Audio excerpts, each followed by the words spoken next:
Hi, Mr. Sergi. Kamusta ka na? Pasensya ka na kung medyo kinakabahan ako ngayon. Alam mo bang, hindi ako sanay sa ganito. Yung sasabihin ko, lalo na first time kitang makikilala. And wala akong idea kung anong itsura mo. Kung paano ka tumawa. Kung paano ka kumilos kapag masaya ka. Or kapag pagod ka. At kung anong ugaling meron ka. Alam ko na hindi sasapat ang 15 minutes para ipakilala ko ng husto ang aking sarili. Pero salamat sa pagkakataon na sa kahit konting oras na ilalaan mo para sa makikinig, para makilala ko. By the way, ako nga pala si Magdalena. But you can call me Mag. Or kung trick mong tawagin ako sa real name ko, ako nga pala si Joanna Marie. Pero sana bago matapos ang event na to, maging kadugsong mo na ang pangalan ko na Joanna kita. Ako nga pala yung tipo ng babae na walang kaarte-arte sa katawan. At malakas akong mambuli, lalo na sa mga close friends ko.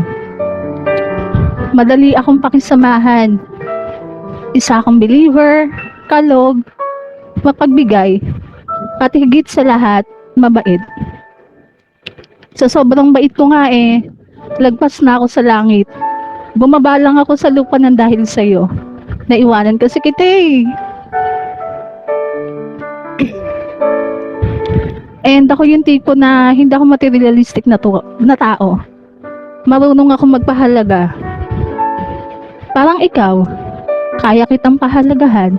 Para kang shining bright like a diamond. Pero syempre, hindi ko naman iaalaw na makuha ka na kahit sino. And isa nga pala akong gamer dito sa Imo. Pero one thing for sure, gamer man ako, never kong paglalaruan ng feelings mo. Minsan na ako nagmahal ng sobra. Sabi nga nila, ang pagmamahal parang sugal. Dapat kaya mong itaya lahat. Pero bakit ganon? Itinaya ko naman lahat.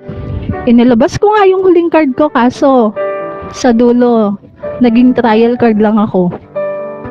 Para akong paminta. Nakuha niya ako ng buo. Dinurog ang aking pagkatao. Iniwanan sa kulbos na kalagayan. Pero okay lang. Pinagpapasalamat ko pa din yun. Kasi kung hindi nangyari yun, wala ako dito para ligawan ka. Simple lang gusto ko sa isang relasyon. In low-key lang tayo. Yung bago matapos yung araw, pag-uusapan natin yung nangyari sa atin. Tapos sabay tayong tatawa sa mga jokes natin na walay. Tapos yung mag-share tayo ng point of view natin. Yung 3-in-1 yung turingan. Kaibigan, best friend, tapos pag may cuddle time, may call sign tayo na, ouch, daddy! Hindi mo need bumaon sa akin 24/7 kasi need mo magkaroon ng time para sa sarili, family, and friends mo. Basta ba sa gabi, sa box ko ikaw matutulog. Gusto ko magkaroon tayo ng free will. Alam natin yung limitations natin dalawa. Don't worry, malawak ang pangunawa ko. Kasing lawak ng Pacific Ocean. Natural lang naman sa relasyon na masaktan Pero hanggat maaari, hindi ako gagawa ng bagay na ikasasakit ng damdamin mo. Matured ako mag-isip when it comes sa relationship. Ayoko ng toxic at nakakasakal na relasyon. And ayoko din yung kinukuha yung account. Kasi privacy natin dalawa yun Kasi ang isang tao, kung maglolo ko talaga yan, maglolo ko yan kahit hindi mo pa kunin yung account. Pero kung gusto mong kunin yung account ko, willing ako ibigay. Kung gusto mo nga, pati pang MN kong account, ilagin mo na lahat para di ka magparanig kung sino ka chat ko. O gusto ko, ikaw na lang kaya mag-MN para sa akin. Pagdating sa pagsiselos, depende ang ugali ko dyan. Kung may dapat ba akong ikaselos. Or ipahiya ka lalo na sa harap ng mga kaibigan mo. Teka lang, wala yung BGM ko ba? Bastos to Diba? And depende ang ugali ko dyan sa pagsiselos. Kung may dapat ba akong ikaselos. Pero don't worry, hindi kita aawayin kung nagsiselos ako. Or ipahiya ka, lalo na sa harap ng kaibigan mo. For me kasi, nakakawala ng respeto yun. Sasabihin ko na lang sa'yo pag expert na yung selos ko, ha? Mas gusto ko kasi yung open tayo. Nasasabihin natin yung mga gusto at ayaw natin. Or kung may nagawa ba akong mali sa'yo. Kasi mahirap mangapa at manghula. Or kung gusto mo, ipapinoyhenyo mo sa akin yung mga gusto at ayaw mo. For sure, makakukuha ko yan. I got you, boy! And kung mainit ulo ko, wag mo akong kausapin. Hayaan mo lang ako kasi mabilis lang naman ako kumalma. Ayoko kasi nang kinakausap ako kahit lalo na yung pag wala ako sa mood. Kasi hindi naman sa lahat ng oras okay ako. Ayoko ng sobrang pogi. Mas okay sa akin yung poging lamig. Yung tama lang. Gusto ko kasi sa lalaki, malakas yung sense of humor. Lakas makapagpa-turn on sa akin. Hindi boring kausap. Kasi once sa lalaki, may sense of humor. Pag may mabigat akong dinadalang problema, kaya niyang pag-aangin yan. Pagdating sa pagpapatawa sa akin. Well, pagdating sa maipapangako, kaya kong i-promise sa'yo na rerespetuhin kita. Yung pagiging kontento sa relasyon. Hindi kasi ako mapaghanap na tao. And also faithful ako. And yung quality time na hinahanap mo, kaya kong ibigay sa'yo yan. Kahit gaano ko ka-busy. Basta para sa'yo. Para akong BDO. I can find ways para magkausap tayo. Makikinig ako palagi sa'yo. Hindi lang sa mga kwento mo, kundi pati sa mga takot at pangarap mo. Hindi kita pipilitin sa mga bagay na hindi mo makaya. Maghihintay ako hanggang sa maging komportable ka. Basta wag lang 10 years mo akong paghintayin, ha? Kasi 48 na ako noon. Malapit na ako maging golden baby mo. Ingatan ko ang tiwala mo. Sana ganun ka din. Ingatan mo yung tiwala na ibibigay ko sa'yo. At magiging totoo ko sa'yo palagi. Gaya ng pagiging totoo mo sa akin. Kahit gaano kalayo, gagawin ko ang lahat para maramdaman mong hindi ka nag-iisa. Nandito lang ako palagi. Just call me Maggie. Hindi man ako champion, katulad ng mga kalaban ko. Okay lang. Champion naman ako sa puso mo eh. Kasi ako nga si Joanna ng buhay mo. Kung magiging ulam ka, para kang adobo.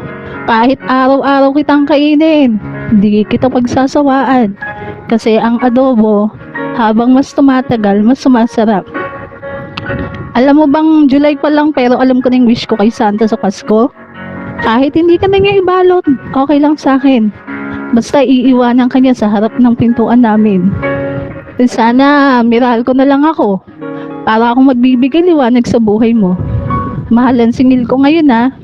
Ganon kasi kita kamahal eh. And pasensya ka na. Wala kasi akong pakialam sa pas mo. Tanggap ko na yan. Importante kasi sa akin ang present.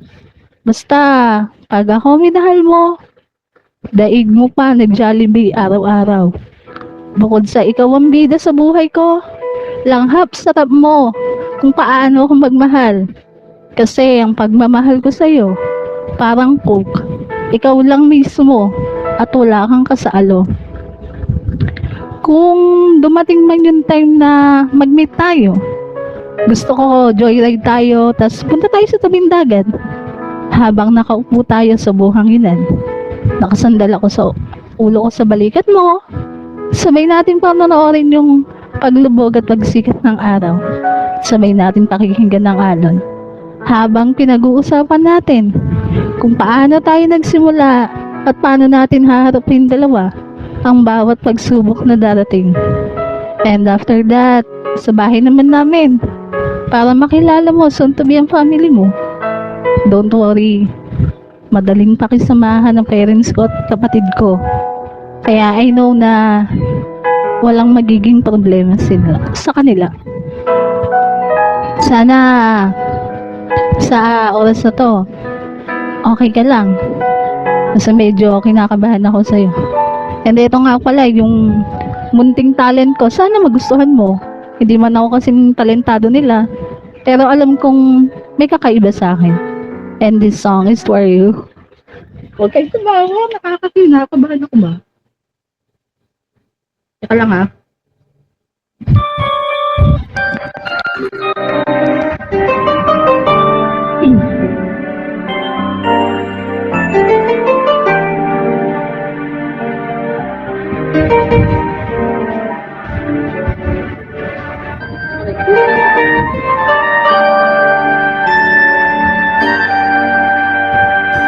Ay, pag-ibig,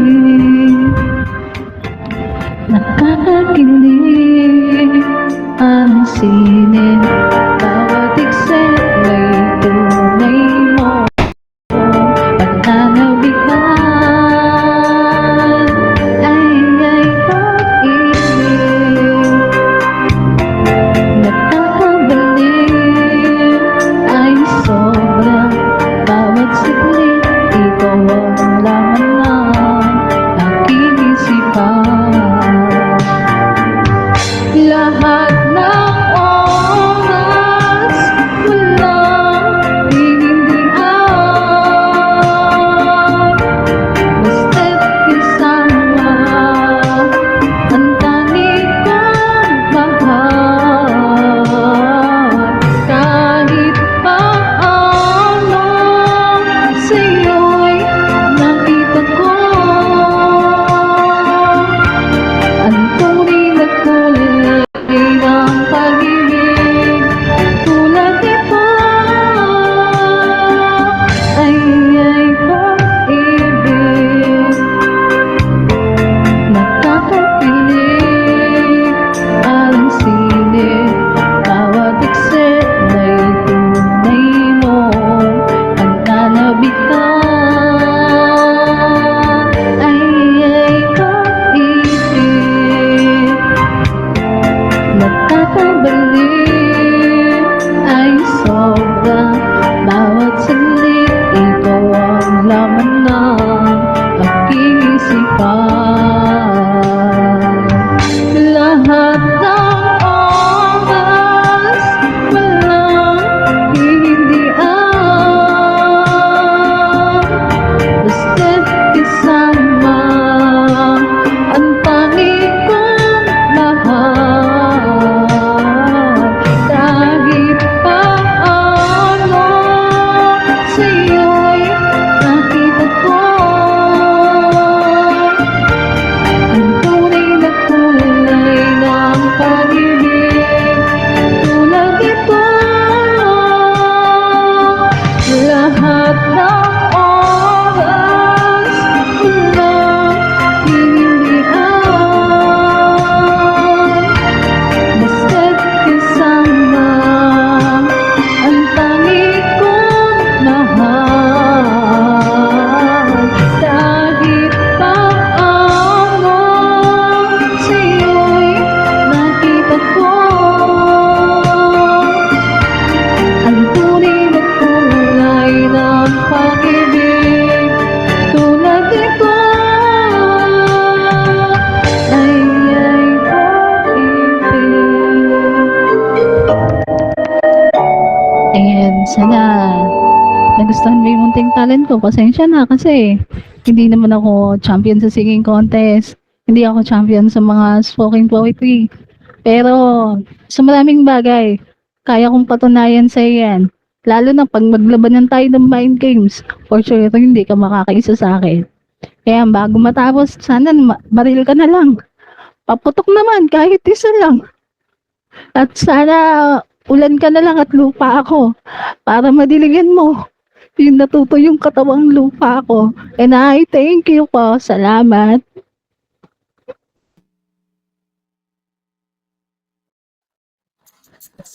Wala na. Wala na. Nakaihi na yung question mark na nililigawan. Napanis yung kilig.